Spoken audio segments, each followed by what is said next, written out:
Ahojte, v tomto videu si spolu prejdeme maturitu 2016 Language in Use Part 1.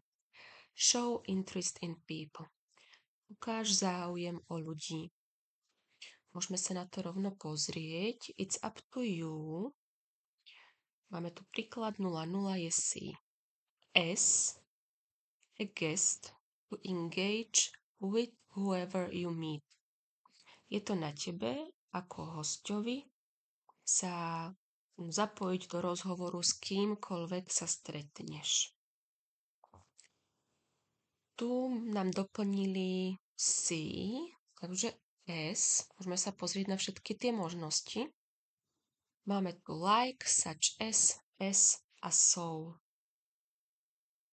Čiže like znamená ako a podobne ako aj to S. Áno, máme tu ako hosťovi, čiže like.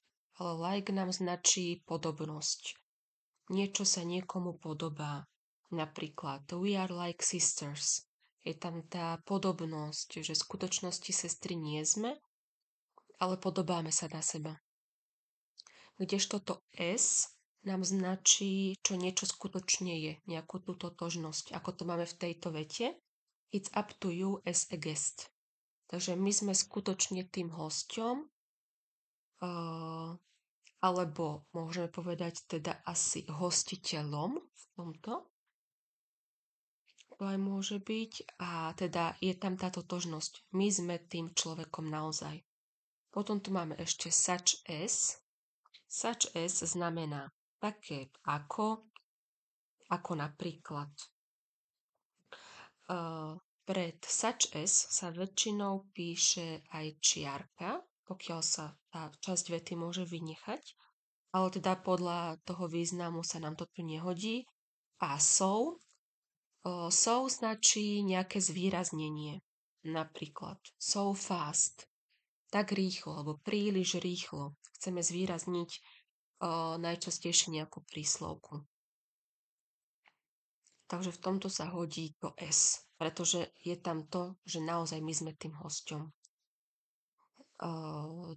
Ďalej sa môžeme pozrieť. If it's a formal meal, talk to people on either side of you at some point and bring in anyone else round the table who seems to be left out. Pozrieme sa postupne na tie možnosti. Takže ak je to nejaké formálne jedlo, rozprávaj sa s niekým na jednej strane od teba nejaký čas a pripoj niekoho iného do rozhovoru, to vyzerá byť vynechaný. Čiže tu nám doplnili 21. Je if. Ak je to formálne jedlo. Máme tu before, ako pred, unless, while, unless, iba ak, alebo pokiaľ, a while, zatiaľ čo. Takže podľa významu if sa nám hodí najviac. Podľa prekladu teda. Talk to people. Máme taký trošku chyták, pretože akože podľa mňa z prvej ruky by sme dali on both, ale na obidvoch stranách. Musíme si ale všimnúť toto side. Keby sme tam dali on both, muselo by tu byť sides na obidvoch stranách. Ale my tu máme iba side, čo je strana, je to jednotné číslo. A v tomto je práve kvôli tomuto either. Pretože either môže znamenať buď, môže znamenať aj tiež a môže znamenať aj jeden z dvoch. Čo sa týka presne tohto. No, rozprávaj sa s niekým na jednej strane. Either side of you. Potom tam máme ešte neither, to sa nám tu nehodí, to je ani, such, ako. Hej? Takže tieto vôbec nie. Skôr sa rozhodujeme medzi týmito dvomi. Keby tam bolo to both, muselo by tam byť sides. A 23, to be left out. Takže tam sme mali, že zapoj do rozhovoru niekoho, kto vyzerá byť vynechaný.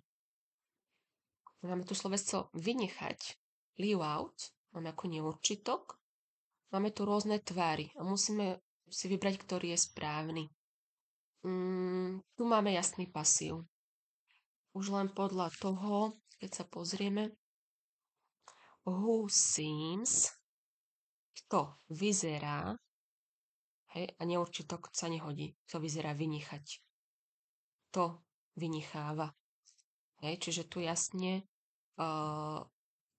musíme dať seems to be left out. Seems to sa spája, hej, seem tu sa spája dohromady, vyzerá, že je vynechaný. Dobre, môžeme ísť na to ďalšie. Don't be concerned if someone looks bored in your company. Humor can help here.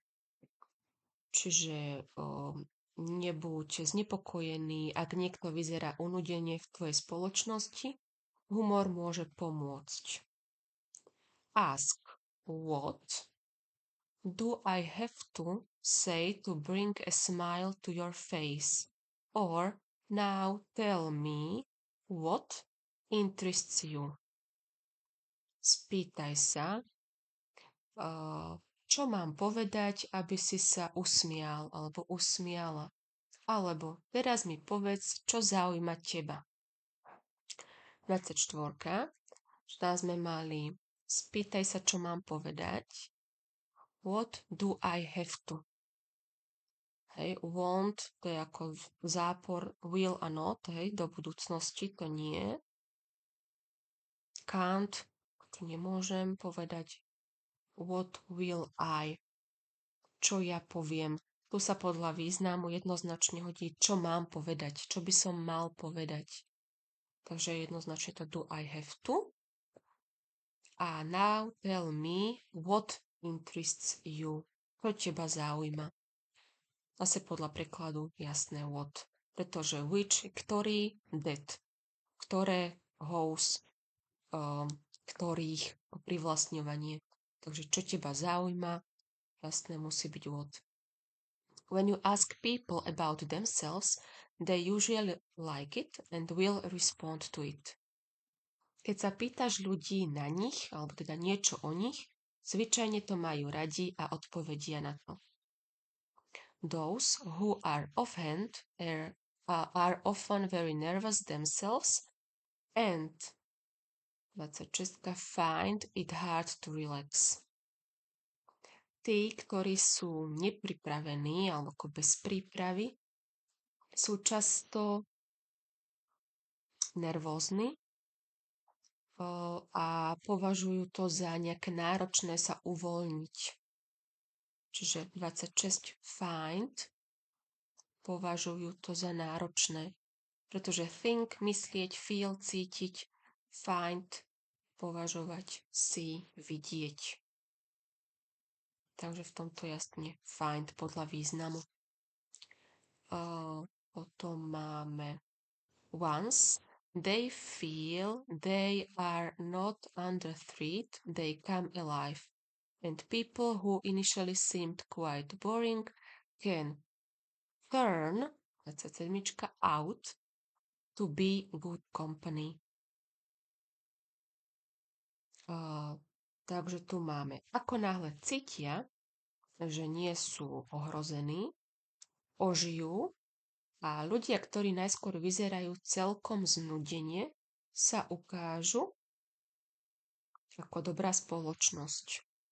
Čiže tu chceme dať to sa ukážu.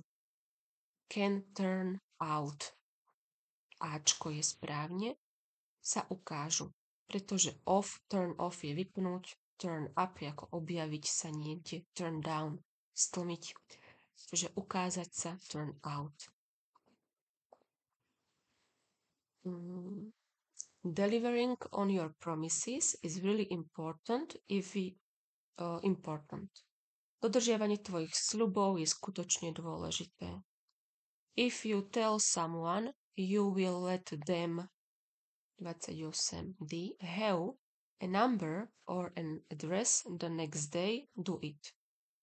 Ak niekomu povieš, že mu dáš číslo alebo adresu, ďalší deň správ to. Takže keď sa pozrieme, you will let them have a number. Máme na výber to have, having, had a have. Vybrali sme si tu have, pretože tu máme you will let them have.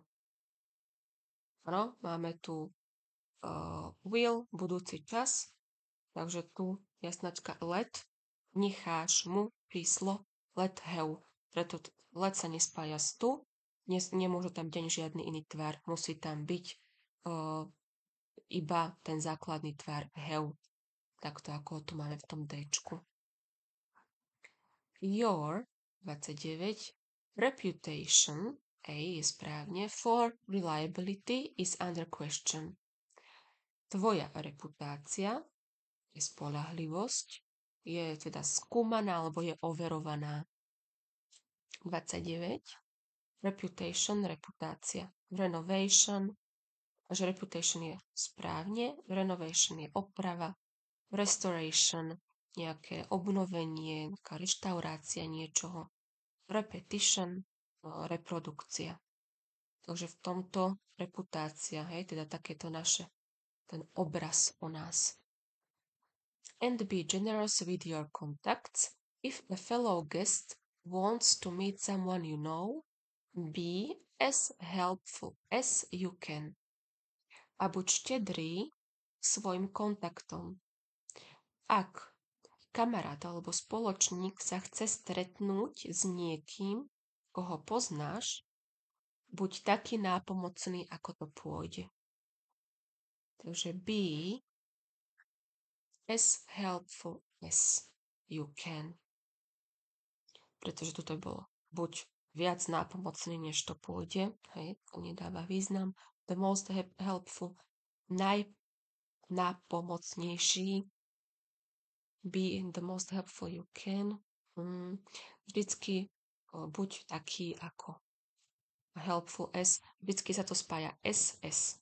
Be as helpful as you can. Je to vlastne ten prvý stupeň takého toho porovnávania, toho stupňovania. Potom je more than a the most. Ale v tomto podľa významu jasne as helpful as. Dobre, takže sme si prešli úplne celý tento textík. Pokiaľ máte ešte nejaké otázky, môžete sa pýtať pod video do komentára a ja vám budem držať palce na maturite.